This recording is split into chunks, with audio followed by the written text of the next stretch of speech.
सो कि class 12 atoms का काफ़ी इंपॉर्टेंट यहाँ पे क्वेश्चन है, 2 मार्क्स में आता है क्वेश्चन पर इंपॉर्टेंट पीवाईक्यू के हिसाब से है। A difference of 2.3 electron volt separates 2 energy levels. ठीक है, difference of 2.3 electron volt separates 2 energy level in an atom. What is the frequency of radiation emitted when the atoms makes a transition from upper level to lower level.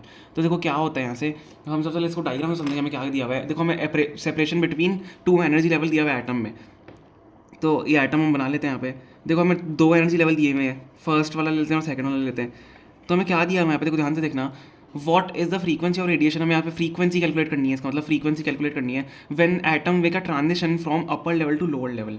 मतलब देखो यहाँ पे जैसे electron है upper level में, ठीक है, तो यहाँ पे इलेक्ट्रॉन है। अभी upper level to lower level जब ट्रांजिशन करेगा तो वो कितनी तो हमें फ्रीक्वेंसी निकालनी है, तब वो उस टाइम पे फ्रीक्वेंसी कितनी एमिट होगी। तो यहाँ पे क्या होता है, देखो ये जो डिस्टेंस होती है इनके बीच में, energy change in difference of energy होता है, तो डेल्टा ई लिख सकते हैं इसको।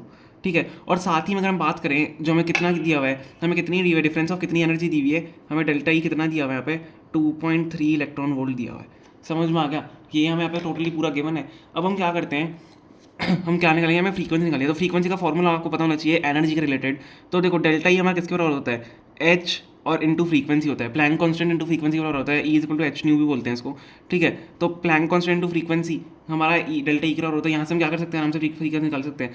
हमें डेल्टा ई की वैल्यू पता है, लेकिन प्लैंक्स कांस्टेंट क्या होता है, प्लैंक्स कांस्टेंट आप 6.62 इंटू 10⁻⁻34 ले सकते हो, या 6.63 भी लेते हैं बहुत बच्चे, तो आप कोई भी ले सकते हो, आपका आंसर आसपास आना चाहिए। ठीक है, डेल्टा ई दिया हुआ है, फ्रीक्वेंसी यहाँ से क्या हो जाएगी, delta E upon V H हो जाएगा। ठीक है, तो यहाँ से हम ईजिली फ्रीक्वेंसी निकाल सकते हैं।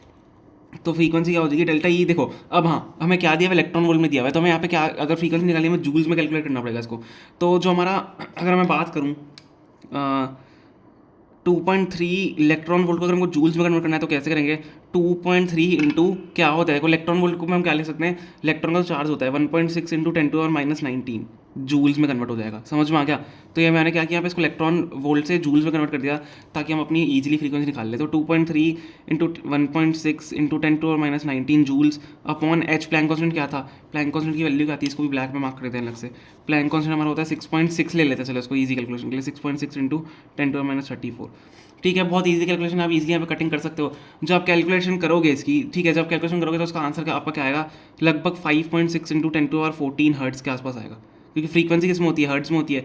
तो यही जो आपका आंसर होगा यहाँ पे फाइनल आंसर होगा। बस मेनली क्या इंपॉर्टेंट है, मेनली क्या इंपॉर्टेंट है, आपको फॉर्मूला याद होना। तो ये फॉर्मूला एक तो delta is equal to h nu के बराबर होता है, और प्लैंक कांस्टेंट की वैल्यू, ठीक है, प्लैंक कांस्टेंट की वैल्यू, और साथ ही में 2.3 इलेक्ट्रॉन वोल्ट को हमने जूल्स में कैसे कन्वर्ट किया।